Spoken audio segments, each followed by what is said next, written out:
ಹಾಂ ಹೇಳ್ರಪ್ಪ, ಹೇಳ್ರು. ಮೊದಲಿಗೆ ಹುಟ್ಟುಹಬ್ಬದ ಶುಭಾಶಯಗಳು. ಬರ್ತಡೇ ಇವತ್ತು ಸ್ಪೆಷಲ್, ಏನಾದರೂ ವಿಶೇಷ ಸುದ್ದಿ ಕೊಡ್ಬೇಕು ನೀವೇ? ಏನಿಲ್ಲ, ಏನು ಇವತ್ತೇನಿದೆ, ವಯಸ್ಸಾಯ್ತು ಅಂಬಿ, ನಿನಗೆ ವಯಸ್ಸಾಯ್ತು ಅಷ್ಟೇ.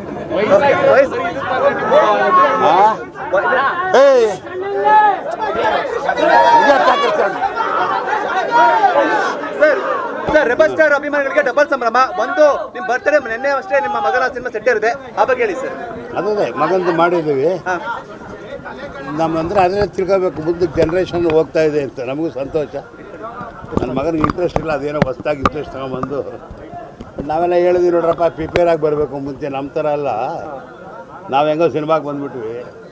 ಇವತ್ತಿನ ದಿನ ಕಾಂಪಿಟೇಷನ್ ಇದೆ, ಎಲ್ಲರೂ ಕರೆಕ್ಟಾಗಿ ಸಿನಿಮಾ ಮಾಡಬೇಕಾದ್ರೆ ಪ್ರಿಪೇರ್ ಆಗಿ ಬರಬೇಕು. ಎಲ್ಲರೂ ಫಿಟ್ನೆಸ್ ಇರಬೇಕು, ಇನ್ನೊಂದು ಇರಬೇಕು, ಡ್ಯಾನ್ಸಿಂಗ್ ಇರಬೇಕು, ಫೈಟಿಂಗ್ ಇರಬೇಕು, ಜೊತೆಗೆ ನಿಮ್ಮ ಜೊತೆ ಮಾತಾಡೋಕ್ಕೂ ಇರಬೇಕಲ್ಲ. ಹೌದು ಸರ್. ಅಲ್ಲ, ನಾನು ಒಪ್ಕೊಳ್ಬೇಕಾದ್ರೆ ಆ ಪಿಕ್ಚರ್ ತುಂಬ ಚೆನ್ನಾಗಿದೆ ಅಂತ ನಾನು ಒಪ್ಕೊಂಡಿದ್ದೀನಿ. It's a fantastic subject. And ಒಂದು ಜನಕ್ಕೆ ಒಂದು ಸಂದೇಶ ಕೊಡುತ್ತೆ. ಓಕೆ, ಇವತ್ತೊಂದು ಯಾವುದೋ ಟುಡೇಸ್ ಇದಕ್ಕೆ 21ನೇ ಸೆಂಚುರಿಗೆ ಹೆಂಗೆ ಮಕ್ಕಳು ಹೆಂಗೆ ಅವ್ರ ಬಿಸಿ ಏನು